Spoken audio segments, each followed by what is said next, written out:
क्या भारत ने सच में धोखे से चौथा टी20 मैच जीता है? क्या हर्षित राणा को टीम में खिलाना गलत था?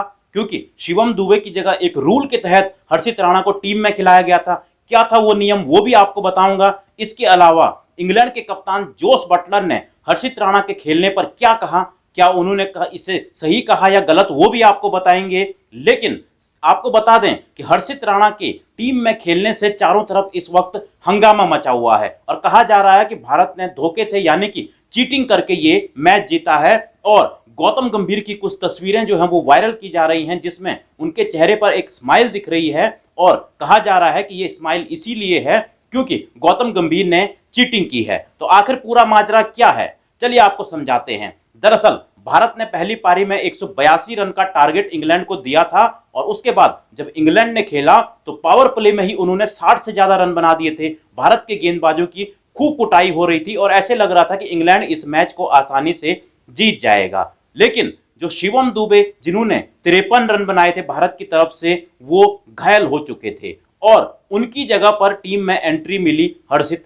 राणा को। अब आमतौर पर हम देखते हैं कि जब कोई खिलाड़ी घायल हो जाता है तो उसकी जगह फील्डिंग करने तो दूसरा खिलाड़ी आता है लेकिन उसकी जगह गेंदबाजी या बल्लेबाजी नहीं कर सकता। लेकिन क्रिकेट में एक ऐसा रूल भी है जिसके बाद अगर उसकी मंजूरी मिलती है तो फिर जो आने वाला जो बल्लेबाज या गेंदबाज है वो बल्लेबाजी या गेंदबाजी भी कर सकता है। और उसी रूल के तहत हर्षित राणा को टीम में शिवम दुबे की जगह एंट्री मिली है और इस रूल को कहते हैं कंकशन रूल।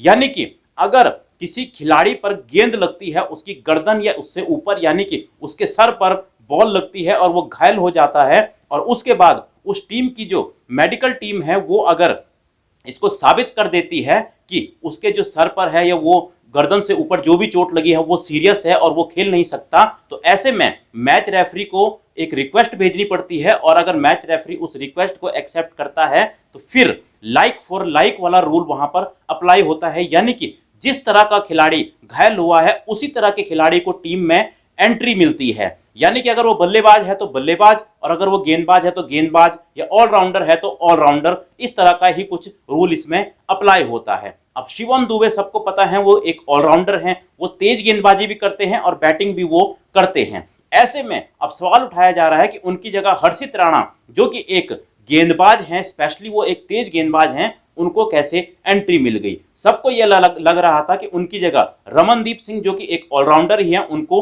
टीम में एंट्री मिल सकती है, लेकिन हर्षित राणा को टीम में एंट्री मिल गई। और इसके पीछे की एक रीजन ये भी था कि शायद जो रीजन हमें लगता है कि वो एक ये भी रहा होगा कि हर्षित राणा का ये डेब्यू मैच था, यानी कि उनका ये पहला टी20 मैच था। इससे पहले उन्होंने कोई टी20 नहीं खेले और शायद उनके फर्स्ट क्लास करियर को देखा गया होगा और फर्स्ट क्लास क्रिकेट में वो बैटिंग भी करते हैं, वहां उन्होंने एक सेंचुरी भी लगाई है और शायद वही उनका रिकॉर्ड देखा गया होगा और ये माना गया कि वो बल्लेबाजी भी कर सकते हैं और कहीं ना कहीं दुबे की जगह वो गेंदबाजी भी कर सकते हैं। तो कहीं ना कहीं लाइक फॉर लाइक वाला रूल उनके लिए मैच रेफरी को लगा कि ये ठीक है और इनको मंजूरी दे देनी चाहिए। यानी कि जो मंजूरी है वो मैच रेफरी ने दी है, वो किसी टीम इंडिया के मैनेजमेंट ने नहीं दी है। अब यहां पर अगर कोई कह रहा है कि टीम इंडिया ने चीटिंग की है, धोखा किया है, तो वो टीम इंडिया या उसके मैनेजमेंट या कोच ने नहीं, बल्कि वो अगर धोखा किया भी है तो वो मैच रेफरी ने किया है। और इंग्लैंड के कप्तान जोस बटलर से जब इस बारे में सवाल किया गया तो वो भी इस फैसले से नाखुश दिखे।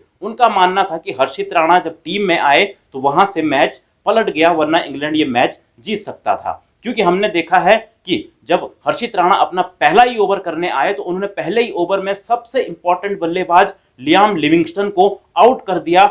वही लिविंगस्टन जो कि तीसरे मैच में इंग्लैंड को जिताने में अहम रोल प्ले कर चुके थे, अगर वो यहां पर भी चलते तो फिर इंग्लैंड मैच जीत सकती थी। और इंग्लैंड काफी अच्छा जो स्कोर है वो बना चुकी थी, बहुत तेज रन बना रहे थे उनके बल्लेबाज। और उसके बाद हर्षित राणा ने एक और विकेट ले ली और एंड में इंग्लैंड के बल्लेबाज ओवरटन जो कि एक चौका और एक छक्का मार चुके थे और रन बहुत ही थोड़े से रह गए थे, ऐसे लग रहा था ये मैच यहां से जिता देंगे। वहां पर भी हर्षित राणा की एक गेंद पर पहले तो संजू सैमसन एक कैच छोड़ते हैं, लेकिन उसके बाद जो हर्षित राणा है वो उनको बोल्ड कर देते हैं और वहां से मैच का जो एक तरह से पासा पलट जाता है। हालांकि बाकी जो गेंदबाज हैं, चाहे वो रवि बिश्नोई के 3 विकेटें हों या फिर वरुण चक्रवर्ती के एक ही ओवर में 2 विकेटें हों, वो भी बहुत ही जरूरी थे क्योंकि उन्होंने भी इंपॉर्टेंट रोल प्ले किया है, लेकिन उसके बारे में कोई बात नहीं कर रहा है। खास तौर पर वरुण चक्रवर्ती ने जिस तरह से हैरी ब्रूक को आउट किया है, हैरी ब्रूक जो है वो बहुत ही खतरनाक लग रहे थे।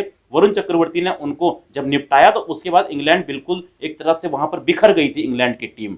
उसमें तो हर्षित राणा ने तो सिर्फ उसके बाद उसमें जो है एक तरह से एडिशन किया है, और अगर हर्षित राणा नहीं होते तो उनकी जगह शायद हार्दिक पांड्या गेंदबाजी करते। लेकिन कहीं ना कहीं अब इस पर चारों तरफ हंगामा तो मचा हुआ है और इस रूल को एक बार फिर से रिव्यू करने की बात कही जा रही है। आपको पता ही है कि ये रूल पहले भी कई बार अप्लाई हो चुका है।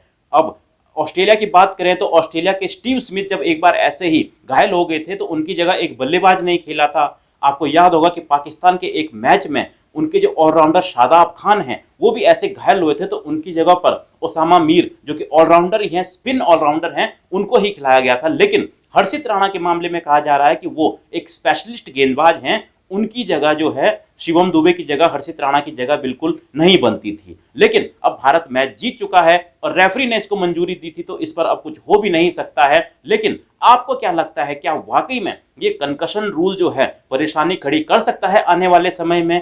और आखिर कंकशन रूल के तहत दुबे की जगह हर्षित राणा की जगह बनती थी या फिर नहीं? आप लोग भी अपनी राय कमेंट बॉक्स में दे सकते हैं। मिलता हूं मैं आपको एक और ऐसी ही वीडियो में।